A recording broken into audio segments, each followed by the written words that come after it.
Yeah.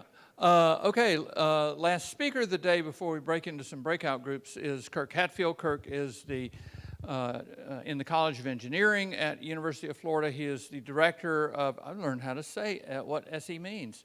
Yeah, the Engineering School for Sustainable Infrastructure and Environment. And it was a combination of the environmental engineering program and coastal engineering program that all came together and civil that is entirely multidisciplinary. It's really interesting that students that go through the program take all kinds of things besides engineering, which is really good. So, and he's a Florida Earth director, and we're glad to have him. Thank you very much. Thank you very much, Stan. What I'm going to do is first just recognize my colleagues, Harold Klamler and Suresh Rao, in helping me develop some of the work that you're going to see in the next few minutes. And I'm going to talk about coastal risk and resilience management. Okay. So the outline is basically I'm going to present a perspective that we've been advocating, which is this concept of socio-ecological technical systems, which we think is the frame of mind that we need to take going forward when we're looking at adaptive systems. And then I'm going to move on to looking at some big data opportunities for smart cities facing risk and resilience challenges from an infrastructure perspective, as well as from a climate change perspective. And then following that, we're going to talk about strategies to navigate change and uncertainty, much of which has been already discussed. I'll add a couple additional elements. And then I'm going to talk about modeling resilience. And I've got a contrived system that we're just going to look at some examples of things that you could see. And this is all for fun and, of course, learning. And then last, I'm going to finish up with some comments.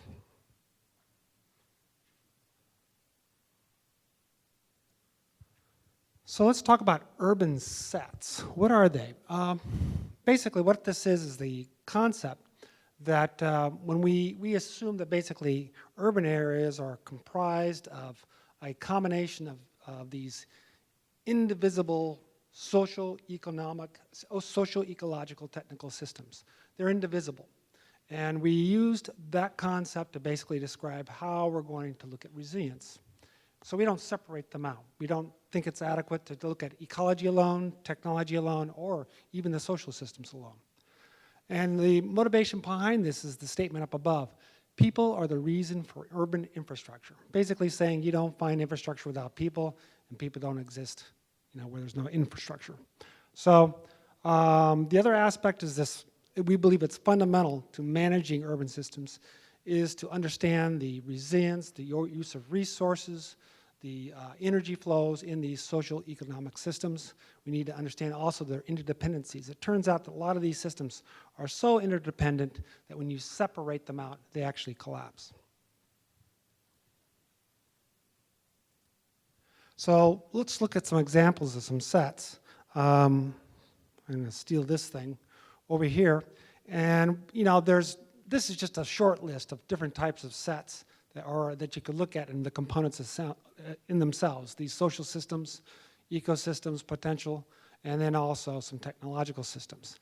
The idea behind this is if we were interested in education, okay, we should also be interested in the buildings, the transportation systems, and possibly the communication information systems. That is, if we want to talk about the resiliency of education.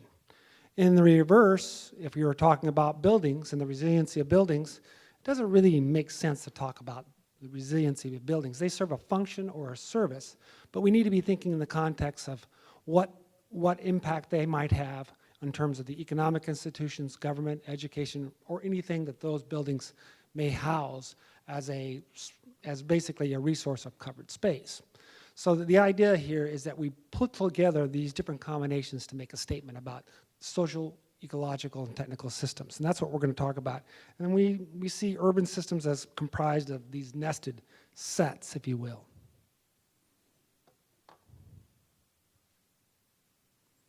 Okay, so this is the typical kind of diagram that you see when a set collapses as a consequence of some kind of traumatic event, natural disaster, or whatever. Originally, it had some service value. And notice I'm not saying function, I'm talking about services instead. And because they're slightly different. So we're looking at this service level here. This was the initial belt level at time 0 before the event. Then we had an event, it collapsed, and then it's starting to recover. And hopefully, in some cases, it actually recovers and functions or at a level of service that's higher than it was previously. All right? These are the basic figures that you see, and sometimes the way we want to express resilience is a means by which we minimize the drop or loss of service or minimize the duration of what it takes to recover. There's different ways of looking at it, but that's one metric by which we could quantify resilience is the context of services. All right, so let's look at big data for a second. Opportunities for smart cities facing risk and resilience from a climate change perspective. Well, we've already talked about, or I assume at least I did miss some of the earlier presentations about the frequency and intensity of extreme storms or extreme events and how there's seeing this increased frequency and intensity for precipitation, heat waves, hurricanes, and winter storms. Well, that makes for an interesting, challenging opportunity for engineers, social scientists, biologists, really almost every discipline involved in our cities. There's a threat of 1 to 4 feet in sea level rise by 2100. God knows where it's going to happen or the extent it's going to happen. They're all projections. That raises the third point there. The location, magnitude, and rate of climate change is unknown, and it's highly uncertain. There's also the climate change uncertainties increase for the planning time horizon. That's going to become very important in the next few minutes when I explain why. But the further we want to project out, the more uncertain we are about what's going to happen. And the last and kind of a cool thing, and at least from my perspective, is that climate change uncertainties also increase when we downscale these large regional projection maps to or models to levels or scales on the order of infrastructure and construction scales. That said, we've got to do something here in these communities. Infrastructure typically lives to be 50 to 100 years. The footprint longer than 100 years.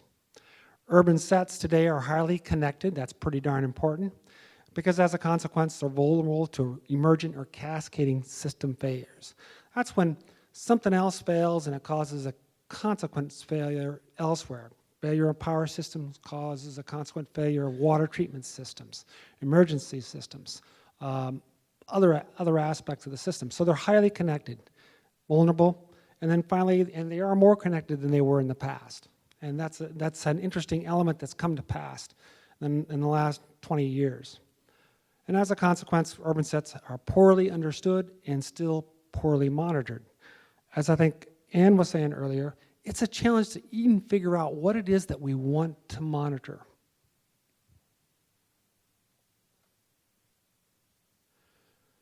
So I'll tell you the engineering challenges where big data can help is that climate change will be more difficult to estimate at the local scale and for service lives of infrastructure systems.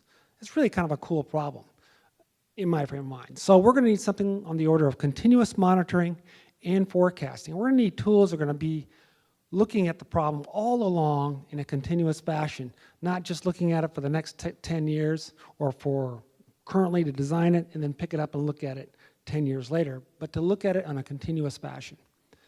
Infrastructures of the future will need to be adaptable. Now that's a really hard problem to look at because we're just too used to designing them once and walking away from them, projecting that we won't need to look at it for 30 years from now, okay? So it's an interesting challenge and so different from what we're so used to doing.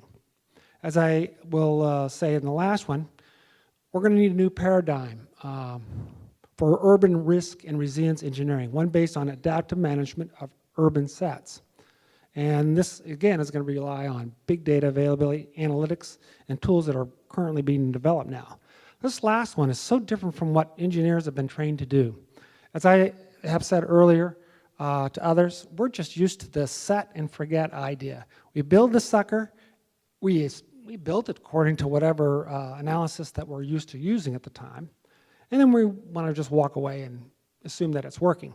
And we used to chuckle in my class, and Peter Moore can can probably recall that I always recall that flooding would occur in August because of the rains, and these systems hadn't been installed for more than 20 years and they were already failing. We basically weren't monitoring their behavior or the performance after we built them.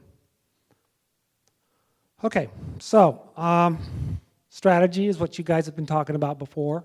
Adaptive management of services and resources of urban sets to facilitate system-wide resilience and inevitable navigation of system failures.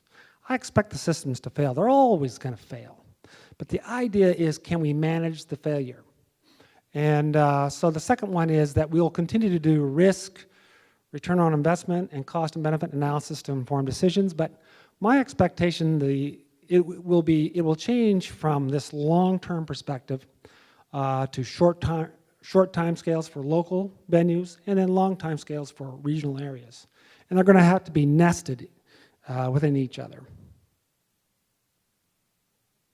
Okay, so here's that basic adaptive management concept, the 4 elements. The first one being sensing. I got to gather some information. And I always like the family style. I like to think about what I do in my family. We do this every single day in our living, all along.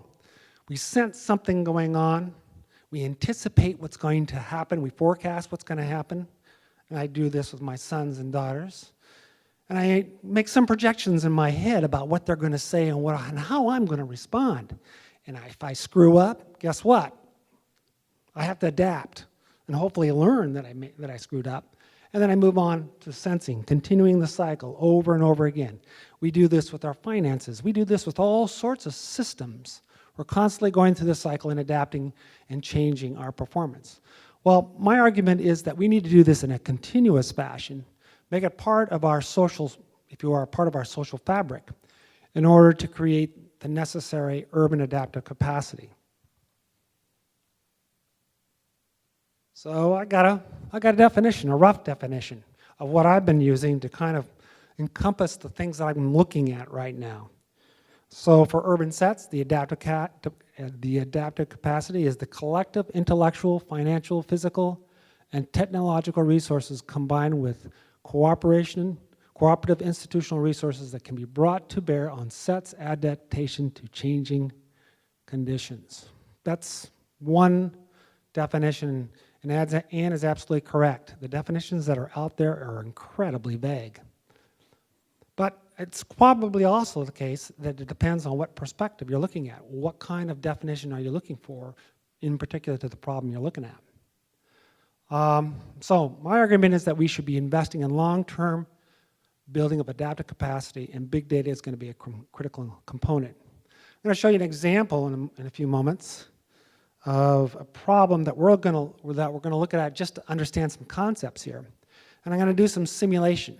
And the simulation I'm going to do is some results of a critical infrastructure network that gets damaged as a result of coastal flooding, okay? That damage could be the loss of transportation systems, the loss of businesses that are cut off. It could be a number of reasons, but usually, or more often than not, whenever one of these events happens, the unemployment rate goes up, okay? So my top symbol, the variable phi, is going to range from 0 to 1. Everything's dimensionless when I look at this stuff, because I'm conceptually trying to understand the equations, how the system behaves. So it goes from 0 to 100% unemployment. 100% employment could be 20% unemployment in a neighborhood or in a city of interest. But that's what's happened. So that's one of my variables. And then on the bottom I have omega, and that's my adaptive capacity. I'm going to call it community resources. If you wish, you could look at this as the bank account that the community has, so that when an event happens, it has sufficient resources to affect the fixing of all the infrastructure that was destroyed and the reemployment of everybody involved, and then the subsequent refunding of adaptive capacity when people are employed and paying taxes. Because that's another big issue. When systems get wiped out, their tax base gets wiped out. I think it was Craig Fugate said something to the effect that Domino's is going to have to figure out how to sell pizzas at the end of every disaster. Keep the system going. All right, so here's an example of some results. The little red circles down there at the bottom, those represent shocks to the system, okay? And then whenever there's a shock, it causes a disturbance in the unemployment. Unemployment goes up, and then it recovers, okay?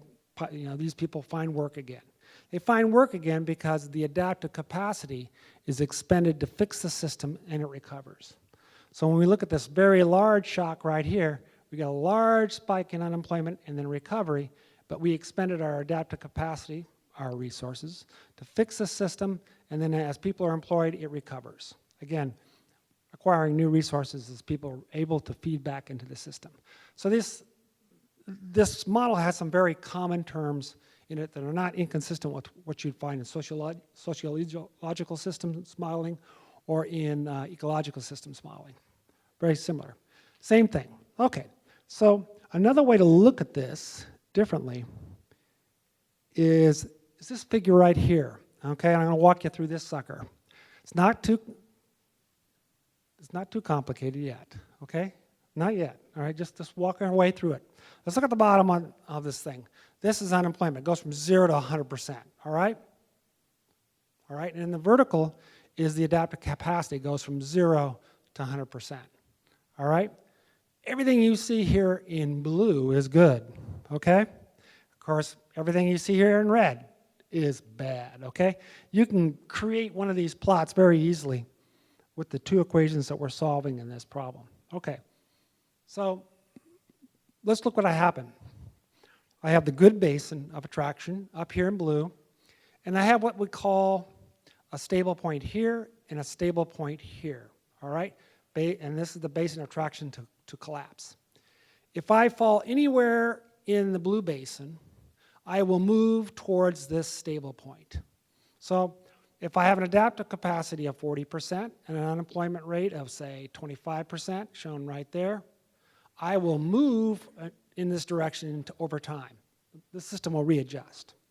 So that's kind of cool. That means if I had some way of measuring unemployment and some way of measuring the adaptive capacity, which as was said previously, pretty darn difficult to quantify, but there might be attributes that I could look at to help me estimate in a dynamic way, then I would know whether or not I'm going to go towards this point, or if I'm in this area right here, I'm going to flow towards this point, which is 100% unemployment and 0 adaptive capacity, okay?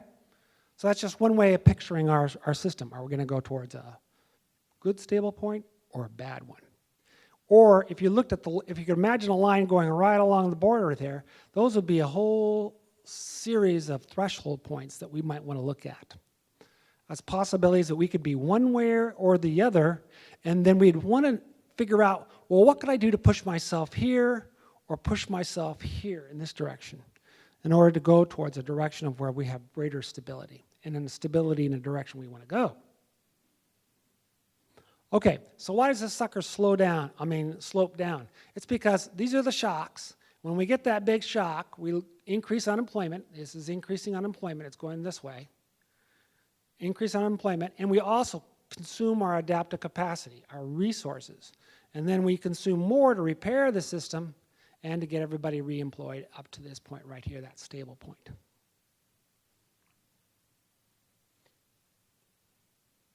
All right, so those are the cycles of shocks and recoveries. All right, here's another example, but we're interested in a total collapse of the system. So here again, we have this extreme shock, and what's happened is that, well, we have a series of shocks that caused a series of increasing unemployment, and then the adaptive capacity is being consumed to recover that employment, put those people back to work. Then we have this huge impact right here that causes an extreme shock, all right?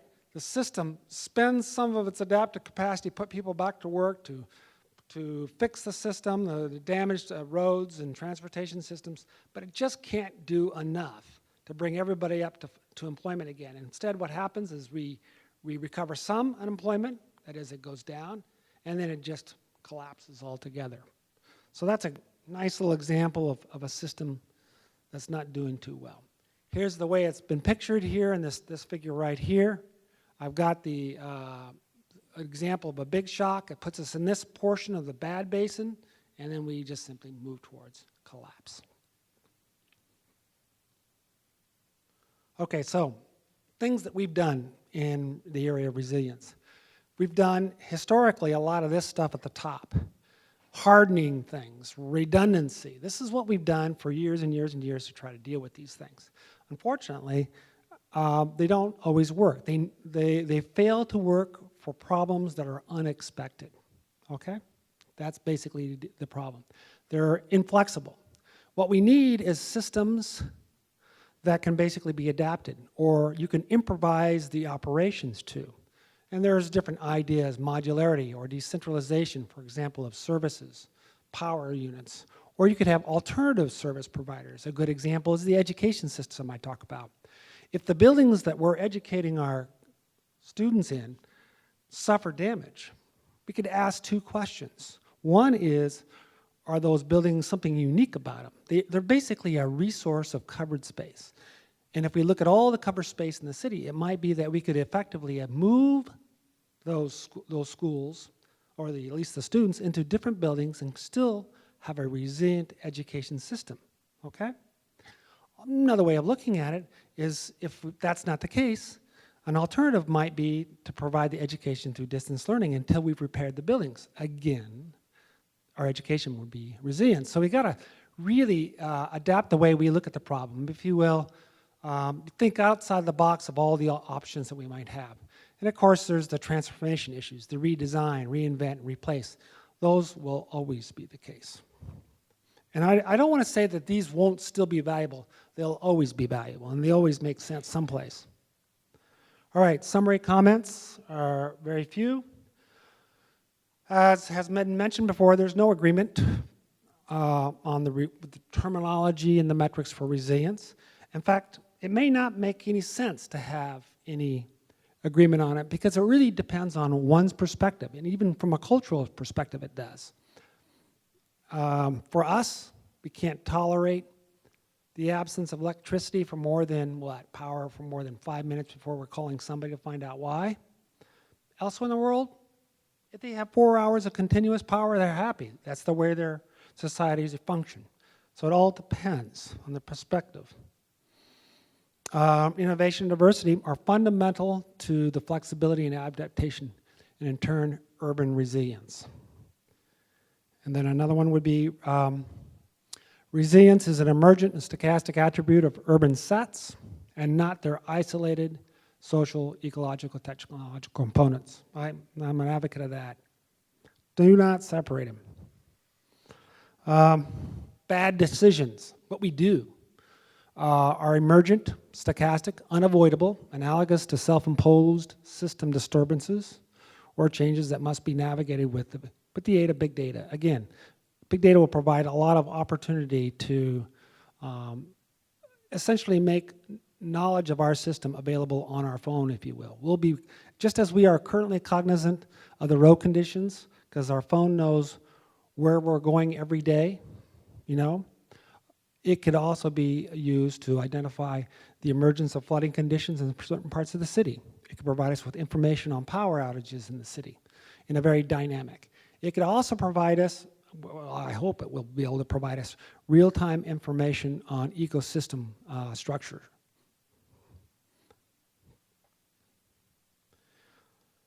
Increasing urban adaptive capacity fosters urban resilience. That's our hope. And then finally, we must invest in building system-wide adaptive capacity for long-term, and then I assume resistance will follow. Okay, so I'll open up for questions.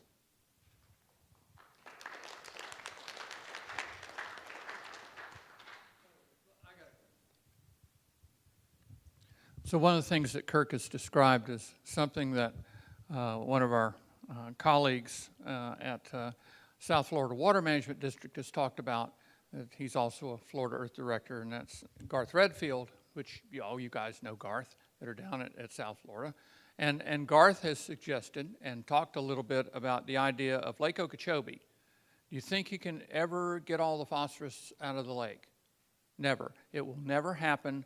It is about 1 meter deep at its deepest point, and if you took all the phosphorus in the lake and you made it into a square, it'd be about 1 square mile and 1 cubic mile in size. So you can't, where are you going to put it? The problems may be too much to overcome.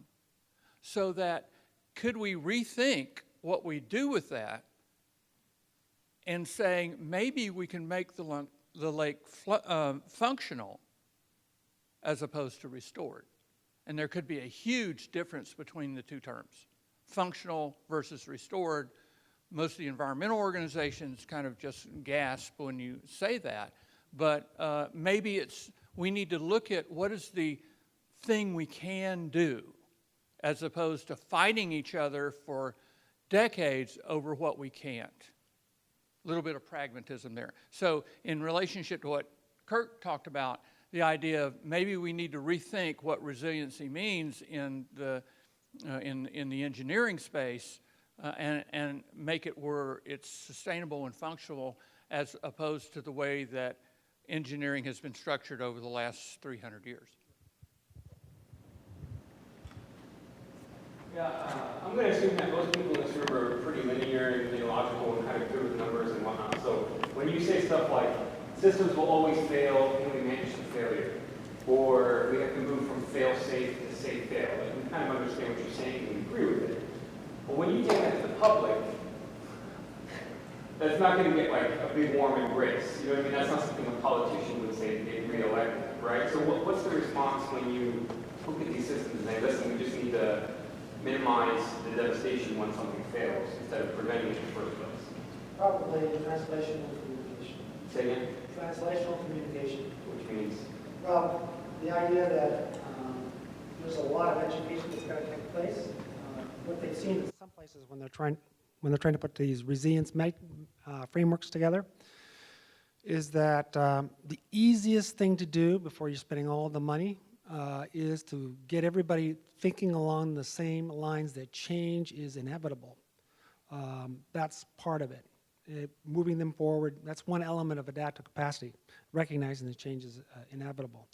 So the idea that we can't make a permanent fix, you're probably right, some are going to be upset about that. Albeit, I think we've done this actually in the engineering field, and Ann might find this interesting. There's a method that was devised in 1948 called the Terzaghi observational method. I don't know if that came up in your search. It's the basic idea that geotechnical engineers, but the rest of engineering doesn't use it, okay? It's the idea that when you're putting in a foundation, you know absolutely almost nothing about what's going on. So what we do is we take a measurement and we make an assessment of what our options are going to be. Okay, the most expensive option is always out there, okay, to be really conservative in our design. But we make a decision on which direction we're going to go. We take another sample.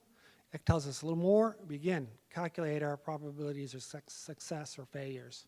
And we go along in this adaptive process, always changing our decision or updating our decision as we get more information. At some point, you can finalize the design and move forward with it. In the long run, they've shown that this has been very cost effective. So there are already models out there, and we're already doing it right now. We don't tell the public that that's what we're going on, but that's basically what's going on. And we've been doing it for years, so there's analogous systems out there. So I would say we got to walk everybody through this same process, because honestly, I don't know how to tell them in a simple fashion that we have vague notions about what's going to happen in the next 50 to 100 years, but we're going to have to walk down that road. We're going to have to be flexible somehow. So. My experience with monitoring and adaptive management is mostly with large-scale habitat restoration and mitigation projects. It's common vernacular. You're absolutely right. Holdings. One of my questions is, generally when I put together a plan like that, I have to have contingencies and I have to have scenarios and make sure that I have enough contingencies to deal with my scenarios. The example would be if you've got sea level projected at 1 to 4 feet, what happens if it's 1, what happens if it's 3, what happens if it's 4, what do I do? Yeah. What do I do if that happens? Yeah. Where do the scenarios and contingency development fit into your framework? better think about what happens on the specific. Right, right. You know, when that observational method I was talking about that was devised by Terzaghi in 1948, his term for observation and is scenarios. He uses that exact same term. So he puts together a series of scenarios of how things could go, and he's got to be very careful about that selection of which scenario he's going to assume is going to prevail, and then make his next step. So he does it in a observation by observational method. So you're right. That's one of the, well, we would have to develop those very scenarios. What's going to happen next? And you use models like the ones I presented to kind of tease out some possibilities.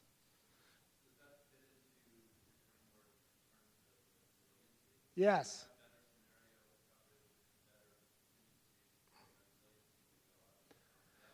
Well, so the way I see it is that we're always going to be tested, and we're always going to be failing or not failing, or we're going to learn as we're going along and adapt as we're going along, just like we do when we raise our families. And that's not going to be easy for the stakeholders to accept. On the other hand, in the long term, we don't know what's going to happen, so we have to be flexible as we're moving along. It's an entirely different strategy than what we've done in the past.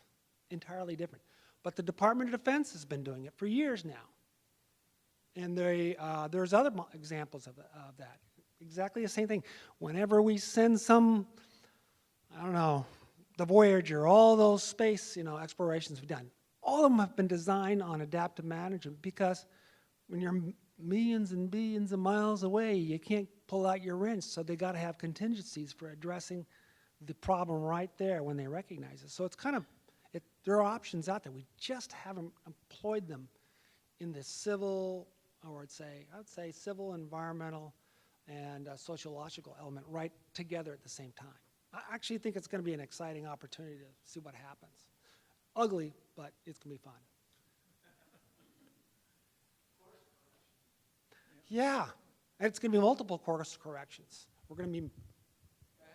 I can't help thinking about the Room for the River program we learned about in the Netherlands as a policy alternative that's kind of, it's not continuous adaptation, but like every 5 years there's a decision point, and based on what's happened up to then, there are multiple policy options built into the policy. Yeah, that's right. That obviously was successful in the Netherlands as a political. Yeah. Right.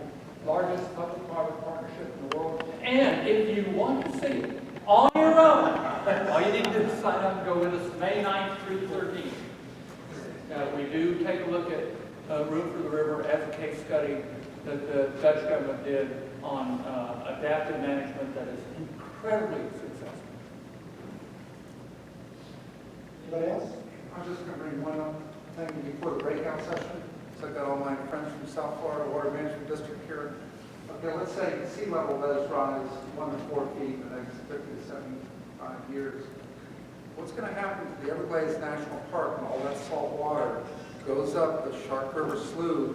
It's going to hit the structures down by Highway 20 or Tamiami Trail. It's all going to be salt water south of there and fresh water north, right? Is that one of the adaptive management scenarios that we're looking at in the state of Florida? We're going to install automated gates that go up and block it out. I mean, this is pretty serious stuff. The whole suite of things that we have, obviously, there's one that has to be environment. Right. One of them you have to protect. Well, if people are going to have to move out, I think that's pretty clear. How they can look at I don't know. I mean, again, we're talking 50 years, 50, 100. We don't know. We just don't know. I'm very positive we'll be very creative about looking at it. I can't see us abandoning now that property. raising the roads, right? Just keep raising the roads so that they're going to keep up. Well, that is always some harm to doing a number of things. So a lot of them are more short term. Obviously, depending. Look at Tom's, right? He's pumping. Peter's pumping. Yeah, salt goes into limestone. I agree, it's like Swiss cheese. I agree, it's like Swiss cheese.